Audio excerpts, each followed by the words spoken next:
Good morning. In this video, we are going to look at examples of Thevenin and Norton circuits. There was two examples, examples 2 and 3. As in the previous class, we went over the theory, the concept of Thevenin and Norton equivalent circuits. And we looked at one example where we determined Thevenin resistance. So today we will do the entire analysis, meaning we find all three quantities.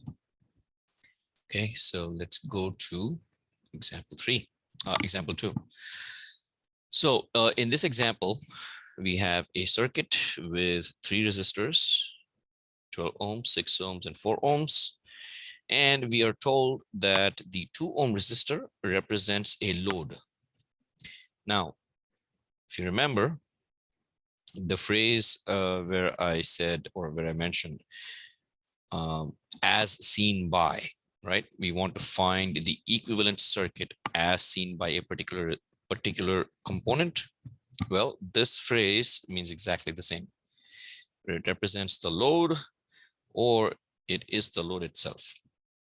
Then the phrase means as seen by the resistance of 2 ohms. So we have to take 2 ohms out of our analysis and analyze the rest of the circuit without that resistor. And once we remove the 2 ohm resistor from our analysis, we have open terminals here at A and B, right? And so those terminals are basically our terminals of interest or our terminals of analysis. Okay, all the three quantities that we determined, basically the Thevenin resistance, the Thevenin voltage, and the Norton current, are to be determined from terminals A and terminal B. Okay, so let's get started. Well, the first quantity we want to find is Thevenin resistance, which is RTH. In order to find RTH, again, we redraw the circuit and we reduce all independent sources to 0. So in this case, the independent source of 30 volts is reduced to 0 by replacing it with a short circuit. So replace it with a short circuit. If it was a current source, we would open it up. And we'll see that in example 3. Okay, so all the sources reduced to 0. The circuit only has one source, 30 volts. And so that's replaced with a short circuit, thus bringing the 12 ohm resistor and the 6 ohm resistor in parallel, because they share a node up here and they also share the second node down there. So if we try to measure Req at the output terminals between A and B, we can see that the 12 ohm resistor is in parallel with 6 and in series with the 4 ohm resistor, thus giving us a total Req of 8 ohms. And of course, our Thevenin resistance is the Req, total equivalent resistance as measured between A and B, 8 ohms. All right. Now, once we have done that, we forget about those results and we move on to finding the other two quantities. So I would pick Thevenin voltage first. It doesn't really matter which one we solve. We can use Thevenin voltage or we can try to find the Norton current. The order of analysis does not matter. Okay. So Thevenin voltage, we go back to the original circuit, meaning here, right? We have to forget about RTH. Don't take that into account at all. We look at the original circuit. We analyze for the open circuit voltage between our terminals of analysis. Okay, analysis terminals, which is A and B. Again, the 2 ohm resistor is not part of our analysis. Okay, so we take the circuit as it is and we apply any technique we want to determine the voltage between A and B. Now, analysis you can perform using node voltage, mesh current, superposition. Does not really matter what you choose. In this case, we only have one source And so just applying series parallel equivalent analysis would work out the best. But even simpler, I'm going to redraw the circuit as I've shown here on the right. Now, if you look at it, 12 ohms and 6 ohms and 4 ohms are connected at this node right here in the center. So this node right here in the center, which corresponds to this node right here. Okay, so just redrawn it a little bit differently, but the circuit is exactly the same. Okay, the schematic is different, but the circuit is exactly the same. A and B are right here. Now, here's the concept that we're going to use. If you think about it, the voltage source would have current going from minus to plus. That current has no place to go except through the 12 ohm resistor coming from the top, right? Let's draw this right here. So there is no other place for the 12 ohm current to, for the current to go except through the 12 ohm resistor. Now, when it encounters this junction,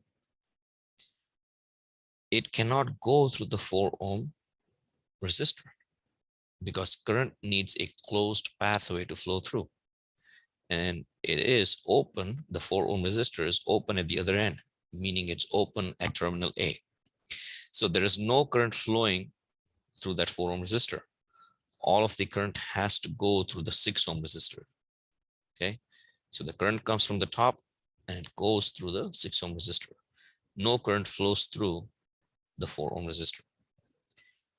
So we can state that the voltage across that 4 ohm resistor is going to be 0. Since no current flows through there, voltage drop is equal to 0. And the only way the voltage across a resistor, meaning across its 2 points, would be 0 is if they're both at exactly the same potential, right? Remember, voltage is nothing but the difference in electric potential between any 2 points. If the difference in electric potential is 0, that means both points are the exact same potential, meaning point A has the exact same voltage as that node.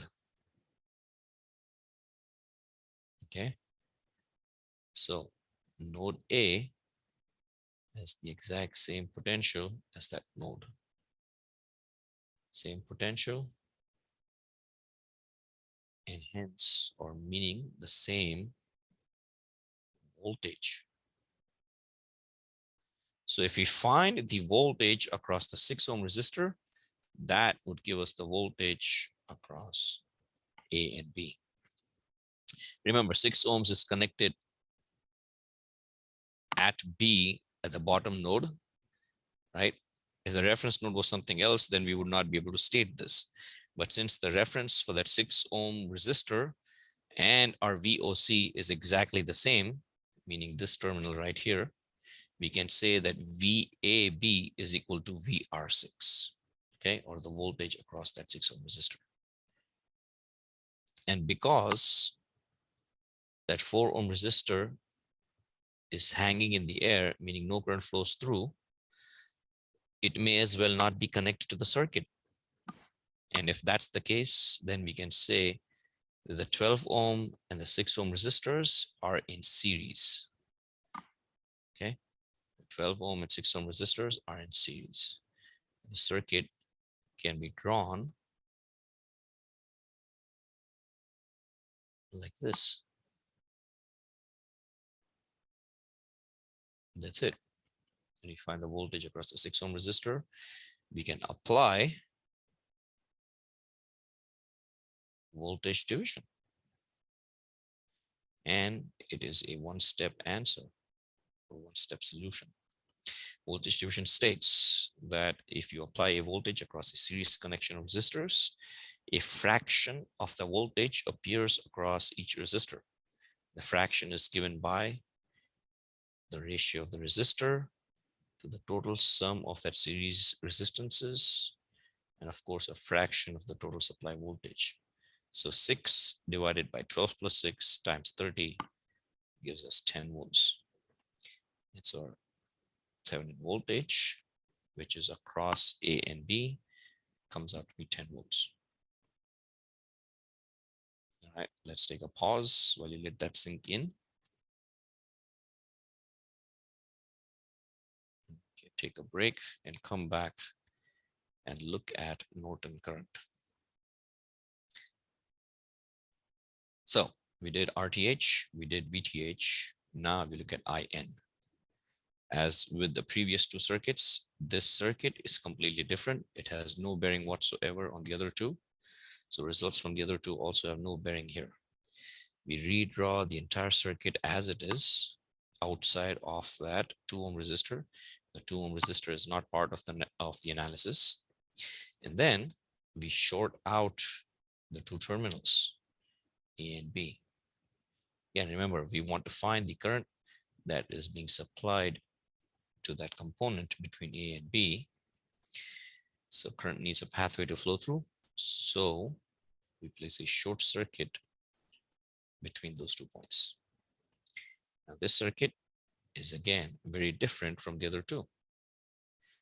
The RTH circuit, you have to remember, does not have any sources, right? We want to calculate the resistances, so it cannot contain any sources in there. VTH is by far the simplest circuit. You simply take the circuit as it is and simply analyze between the output terminals for the voltage. And then the Norton circuit, again, it's the exact same circuit as the original one, except you now have a short circuit wire between those 2 points. So the circuit is different. Now we analyze it using any method we want. In this case, again, we only have one source.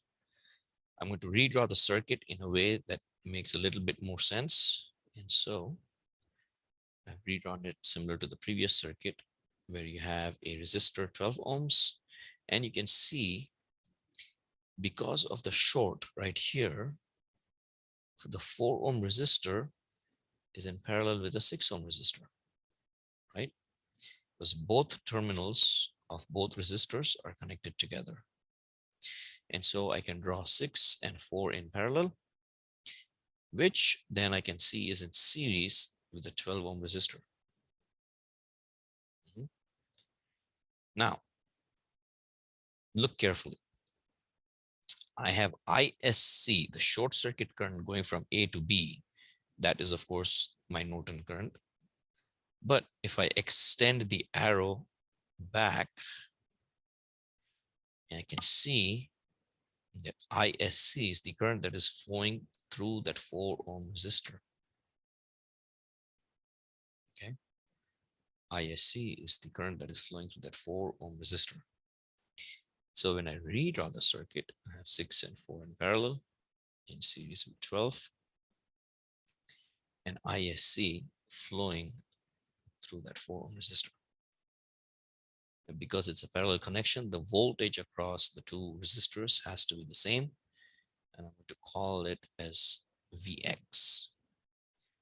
You can refer to it with any notation you want. It does not really matter. I chose X, so I'm calling it Vx. Now, that resistor, I'm going to replace with Rx, which is basically 6 and 4 in parallel. 6 and 4 in parallel. And I'm naming it as Rx.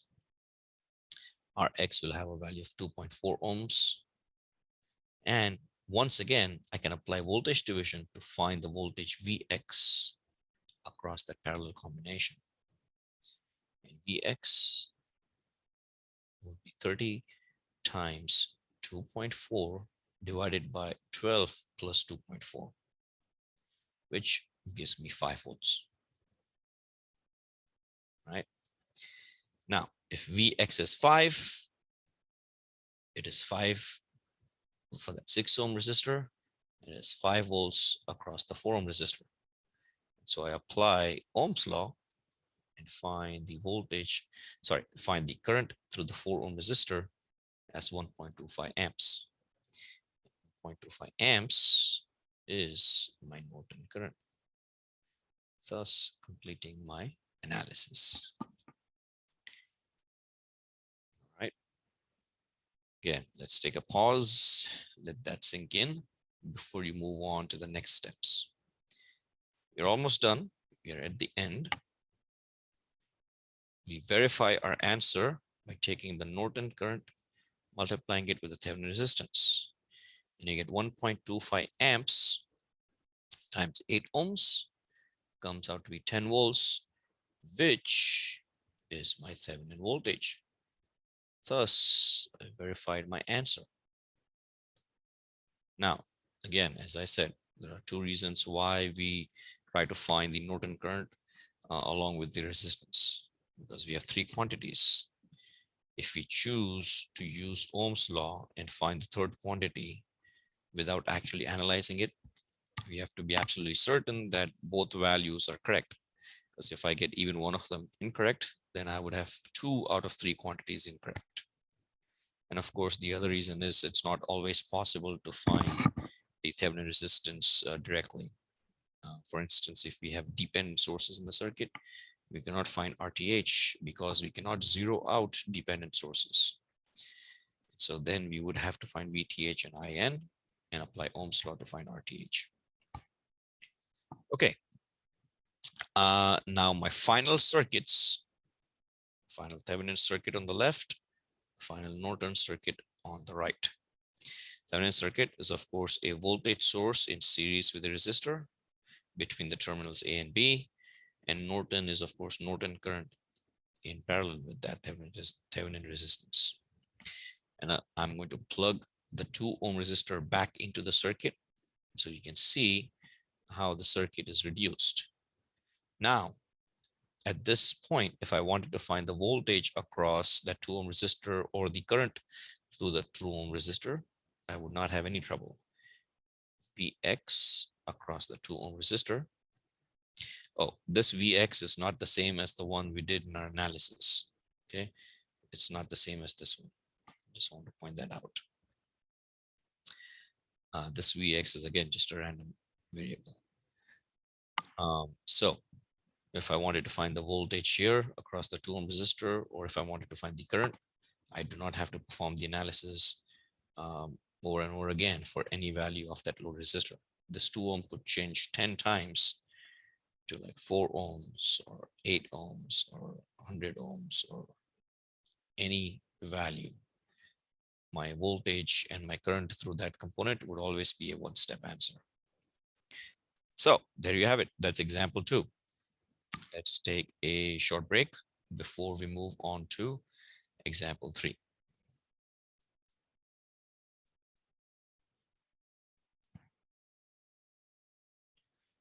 Okay, let's move on to example 3. Okay, example 3 is a similar circuit, except we now also have a second source up top. So as you can see, 3 resistors, 1 resistive load, and you have 1 extra source or a second source. This time it's a current source. So let's begin with RTH first. Okay, so Thevenin resistance circuit, reduce all the independent sources to 0, meaning we replace the voltage source with a short circuit, replace the current source with an open circuit. Okay, no sources in the circuit. 17 ohm resistor is the load resistor, so it's not part of our analysis. Analysis terminals or interest are A and B. So we find Req between A and B. And as with the previous circuit, we see the 5 ohm resistor is in parallel with 20, which is then in series with the 10 ohm resistor. Req comes out to be 14 ohms. 5 parallel 20 gives me 100 divided by 25 plus 10. So 14. So RTH Thevenin resistance is 14 ohms. All right. Okay. Moving on from there, let's go to Thevenin voltage.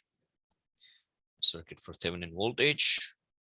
Go back to the original circuit, not to RTH. Again, nothing from RTH gets carried over. Separate circuits. We take the original circuit with the exception of 17 ohm resistor and now analyze it to find the open circuit voltage between terminals A and B. Now you can choose node voltage analysis, mesh current analysis, or superposition. Okay, doesn't really matter what you choose.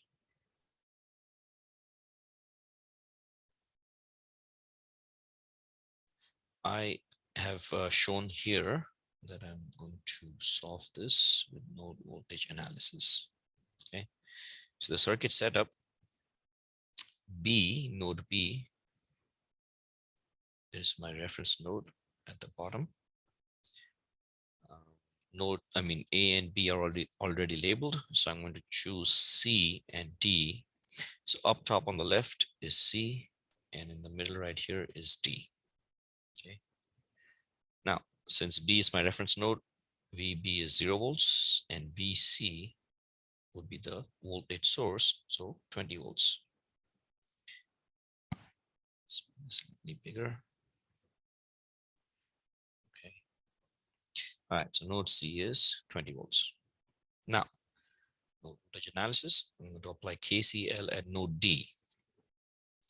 Oh, branch currents, I've chosen I1 entering D, I3 up top flowing to the 10 ohm resistor, and I2 going to the 20 ohm in the downward direction. Again, these are assumptions, right? You can choose any direction you want, does not really matter. So if I apply KCL at D, I get two currents entering, I1 and I3 are entering, and I2 and the current source of 1.5 are leaving. Now, here's the thing. If you take a look at I3 and the current source, well, I3 is equal to 1.5 amps, right? There's no other place for that current source to go except through that 10 ohm resistor. The other terminal, there's nothing connected on the other side. So I3 is equal to 1.5 amps. And so they cancel each other out, right? So all we get is I1 equals I2. Well, now I'm going to express each current in terms of the node voltages. I1 is the current. I1 is the current that is going through the 5 ohm resistor from node C to D, meaning from left to right. So if it's going from C to D, my assumption is that C is higher than D, and hence I have VC minus VD divided by the 5 ohm resistor. Similarly, I2 would be equal to VD minus VB divided by the 20 ohm resistor. Reduce the equation, multiply everything by 20 or take 20 on the other side, and I get 4C minus 4D is equal to VD minus VB. Reduce and plug in the value of VC, which is 20 volts, and I get 5 VD is 80, thus VD is 16 volts. So found the voltage at node D to be 16 volts. Job's not yet done, of course, since I need to find the voltage at A. Well, I can apply KCL at either node, or I can simply express I3 in terms of the two node voltages. And I3 can be written as VA minus VD divided by 10. Again, I3 I have chosen as going from right to left, meaning going from A to D. So automatically I'm stating A is higher voltage than D, and so it's VA minus VD divided by the 10 ohm resistor. Okay, and that is my equation for I3. And of course, I3 is 1.5 amps. So if it's 1.5 amps, I plug in the value. I have one unknown variable in there. I solve for that variable. Now obtain VA as 31 volts. So my Thevenin voltage is 31 volts. let's take a pause. Let's take a break and then come back and take a look at Norton theorem.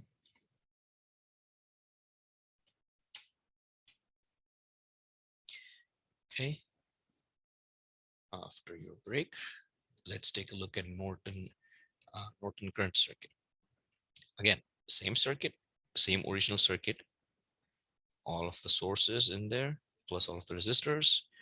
Now there's a short circuit between terminals A and B. Okay, and our job is to analyze and find the current going between A and B. Now, here again, we can choose node voltage analysis, or we can choose mesh current analysis, or we can choose superposition. I choose MCA or mesh current analysis. Okay, it doesn't really matter what you choose. Okay, so I identify three meshes, M1, M2, and M3. And respective currents, I1, I2, and I3, all flowing in the clockwise direction. Now, right off the bat, I can make two observations. That my ISC, the Norton current, is the same as I2, right? And then I3 is again the same direction as my current source. So it has a value of 1.5 amps. So after those two observations, I'm going to go ahead and apply KVL in both meshes 1 and 2. Okay, if I apply KVL in mesh 1, I have one voltage source, voltage drop across 5 ohms and voltage drop across 20 ohms. So starting at the bottom left corner, I'm going to add up voltages in a clockwise manner. I get minus 20 plus 5I1 plus 20 times I1 minus I2. Again, remember, I1 is positive in this case and I2 would be negative, right? Because I'm applying KVL in mesh 1. Then reduce the expression, get 25 I1 minus 20 times I2 is equal to 20. And finally, reducing it further, I get 5 I1 minus 4 I2 is equal to 4. That's mesh 1. Now, let's apply KVL in mesh 2. Take a look at mesh 2. I only have two voltage drops. One for the 20 ohm resistor, the other one for the 10 ohm resistor. Now, both of those are shared branches, right? 20 ohms. I2 is going up, I1 is going down. Here, I2 is going towards the right, I3 is going towards the left. Since I'm applying KVL in mesh 2, my voltage drops for the 20 ohm resistor would be I2 minus I1. For the 10 ohm resistor would be I2 minus I3. So that is what I have right here. Be 20 times I2 minus I1 plus 10 times I2 minus I3 is equal to 0. Reduce the expression and I obtain minus 20 times I1 plus 30 I2 is equal to 15. Then I have two equations. Go ahead and solve both those equations. Let's see. Call this equation 2. Then I obtain, let's call this equation 3. So if I take 2 plus 3, what do I get? Equation 2 plus equation 3. Well, 20 times I1 minus 20 times I1, that's gone to 0. 30 I2 minus 16 I2 gives me 14 I2, and 15 plus 16 gives me 31. And so I2 comes out to be 2.2142 amps. And so my Norton current is 2.2142 amps. After your analysis, it's time to verify your answer. Take your Thevenin resistance, multiply it with the Norton current. And in this case, I obtained 30.99. which, well, if I take more significant numbers over here, I would get exactly 31 volts. So 30.99 is close enough. That verifies that my analysis is once again correct. My final Thevenin and final Norton circuits, of course, the Thevenin voltage, Thevenin resistance, the 17 ohm load resistance plugged back into the circuit. So Thevenin circuit looks like this on the left. Norton circuit looks like this on the right. Again, as to the original purpose, I could change the value of the load resistor any number of times, and I could analyze for the voltage and the current coming from the source and appearing across the load resistor in one step. So there you have it. That is example 3. So this is the end of Thevenin and Norton analysis. Your homework has been pushed back, postponed and due on Thursday. In the next class on Monday, we will look at source transformation, a couple of examples, and maximum power transfer theorem. We'll wrap up chapter 2 then. And well, if time permits, we'll begin chapter 3. All right. Have a good weekend, and I will see you all on Monday.